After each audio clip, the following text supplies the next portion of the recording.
In problem 2 here, we are asked to find the Laplace transform of the cosine of AT using the definition of the Laplace transform. And we're actually even told what the answer is, so we just got to make sure that that's actually correct. So the definition of the Laplace transform is given with an improper integral.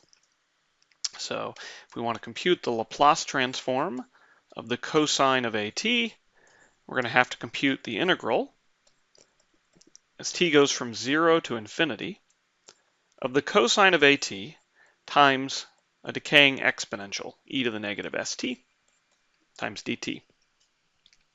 Okay, so in order to compute this, we're going to need to find an antiderivative. So let's give this a name. Let's call it f prime of t.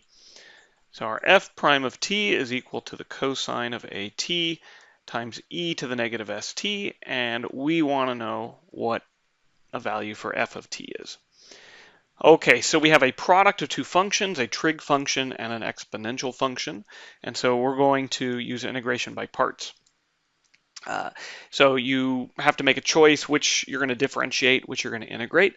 As usual, we just ask which one would we rather differentiate and which one would we rather integrate. And with trig functions like cosine and sine and exponentials, usually it really doesn't matter. So I'm just going to write it in the order that it was given here. But you could do it the other way and it'll work just fine. So I have cosine of AT and e to the negative st. So I'm going to take a derivative of the cosine, and derivative of cosine is negative sine. But wait, we got to use the chain rule, so we're going to get an extra a in front. And then an antiderivative for e to the negative st, which will be negative 1 over s e to the negative st. All right, remember with an exponential, like e to the negative st, you just guess e to the negative st, but then if you took a derivative, you'd get an extra negative s because of the chain rule, so we compensate with a negative 1 over s. All right, okay, fine, we go through integration by parts again, so we take another derivative here, and when I do, I'm going to get negative a squared cosine of AT. Again, chain rule gives me an extra a. And on the right-hand side, I will get positive now 1 over s squared e to the negative st. Again, compensate with another negative 1 over s. Now at this point, I notice looking across that the product, other than this constant, negative a squared over s squared, is the same as the original integrand, right? I get cosine of AT e to the negative st. And when I see that, I should be thinking, use the I trick. So I go into the box, I'm going to leave negative a squared over s squared on the left and move the cosine of AT to the right. Okay, again, we double check. We multiply across. We have negative a squared over s squared, cosine of AT times the decaying exponential. And if I multiply across on this line, I get the exact same thing. So this is legitimate. Okay, I use integration by parts again, take a derivative, take an antiderivative, and, well, it's the thing I started with, right? This was my f prime of t. So if I take an antiderivative of f prime of t, right? This is f prime of t, I should be getting f of t. Okay, so I draw in my lines, my UV lines. Remember, no lines in the box. Plus, minus, plus. And so what is my f of t? This is what I was trying to get from the beginning. It's going to be, well, let's see. Each of these two pieces has an exponential. So let's pull that out, e to the negative st. Then I have negative 1 over s times cosine of AT. So negative cosine of AT over s. And then minus is plus. And I have a sine of AT over s squared. Finally, at the bottom, I have a negative a squared over s squared. So minus a squared over s squared times f of t. Okay, and so this is that so-called I trick now. We're going to move all of these f of t's to the left-hand side and then divide by whatever coefficient we get on f of t. So I'll add to the other side, and let's see, I have f of t times, okay, I had one of them, and when I add, I'm going to get plus a squared over s squared. And that will equal e to the negative st times, okay, everything that we just had up above. And we just copy. Okay. And so to get f of t, we're just going to have to divide by this. Now, let's, before we divide, combine this into one fraction. So I can view this 1 as being an s squared over s squared. So in total, I'm going to get s squared plus a squared, s squared plus a squared over s squared. And so I can multiply by the reciprocal. So multiply by s squared over s squared plus a squared. And I get f of t equals s squared over s squared plus a squared times e to the negative st, and then all this other stuff. All this junk. Okay, so that is my antiderivative. And let's see if we can copy that up to the top. All right. Well, maybe we'll make that a little bit smaller, and we'll move that in. Okay, we can just cover the equal sign up, and oh, looks like we need to make it just a bit smaller. Try to fit this in on the page. There we go. Okay, so we have found an antiderivative, and now we go back to the original problem, which was computing this Laplace transform, which involved this improper integral. So we know this is going to be f of infinity minus f of 0, or f now, right, is the antiderivative, or an antiderivative for f prime.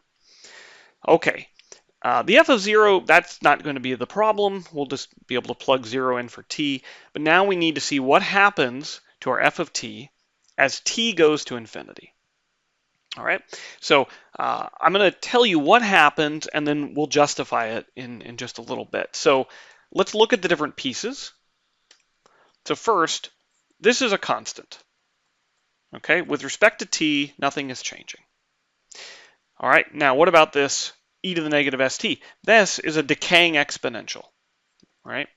As long as we're assuming that our s is positive, which when we're using the Laplace transform, that's always the case, we get to assume our s is positive, so this is really decaying, which means it's going to 0, right? So this goes to 0.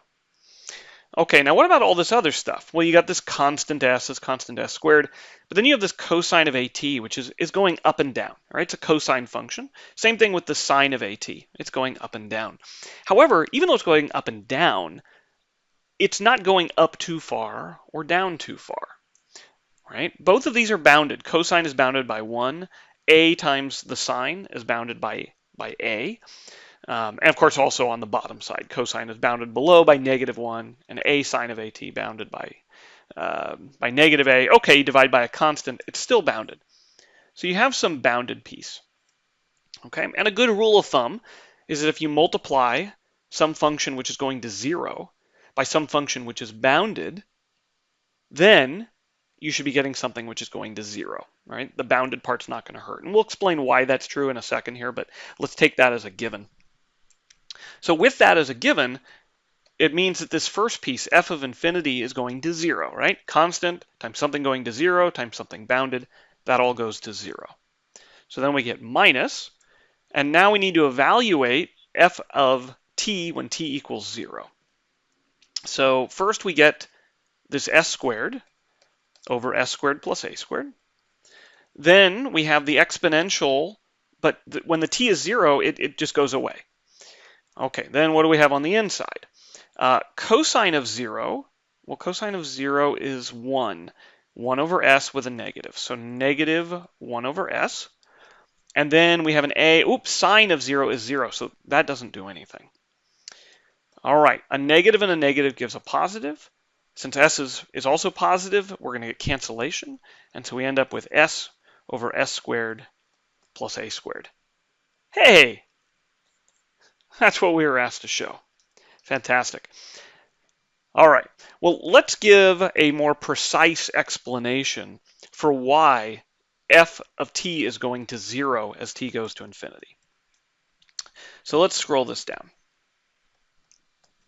So why does f of t go to 0 as t goes to infinity? So first thing to note when we had our f of t, right, there was a constant. That's not going to hurt things, okay? This piece will go to 0 if and only if this product with a constant goes to 0. So let's just ignore the s squared over s squared plus a squared piece. All right, so let's take a look at e to the negative st times, let's see, what did we have? We had negative cosine of at over s plus a sine of at over s squared. Okay, so the question is, why does this go to 0 as t goes to infinity? All right, well, here's what we can do. We can analyze each of these little pieces individually. So for example, we know that the cosine of at is bounded above and below by 1 and negative 1. All right, we also can multiply through by negative 1, and that'll just reverse these bounds, which is not going to really do anything. But we could also divide by s, which is some positive number.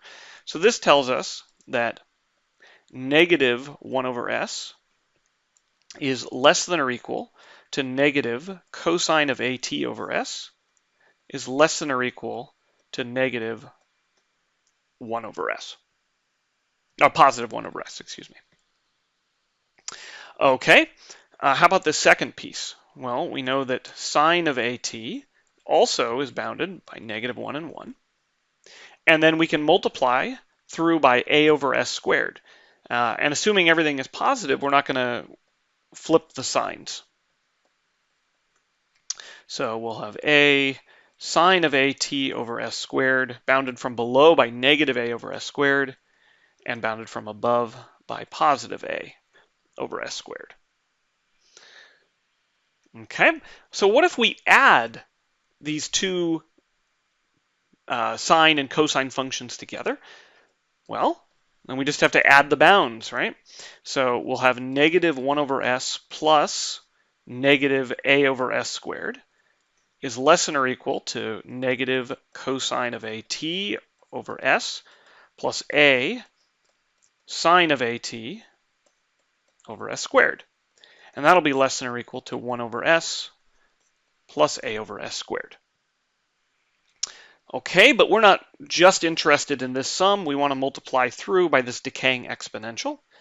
So let's do that. We'll multiply through by the decaying exponential, which is positive, so it won't reverse any of the inequalities. So we have e to the negative st times negative 1 over s plus negative a over s squared. And that'll be less than or equal to e to the negative st times, okay, all this junk. All this junk, and that'll be less than or equal to e to the negative st times 1 over s plus a over s squared. Okay, so now here's where we get high tech. We note this factor on the left is just a constant. And so when you multiply a constant by a decaying exponential, it's not going to change the long run behavior. The left-hand side is going to 0. And the same thing is true on the right-hand side. We have a constant times a decaying exponential. So this whole thing is going to 0. Okay, but there's this great rule which says if you have this sort of triple inequality setup and the outer sides are both going to 0, then so does the inner piece, right? It's bounded above and below, so it has to go to 0 as well, and that rule is called the Squeeze Theorem. So that's our justification. But there, you'll notice we really didn't need to use too much about the actual functions we had, right? This was a constant. We didn't care which constant it was. Same thing on the right-hand side. The fact that these ended up not mattering anything only was relying on the fact that they were bounded right from the start, which meant when you put them in between things, you got them bounded by some constants, right? Those are your constant bounds. So it really didn't matter so much what we had here, and that justifies our claim that when you take a decaying exponential, multiply it by, well, maybe a constant, but by some bounded function, that you're still in the long run going to go to 0. All right, and there we go. So that fully justifies why the Laplace transform of the cosine of AT is s over s squared plus a squared.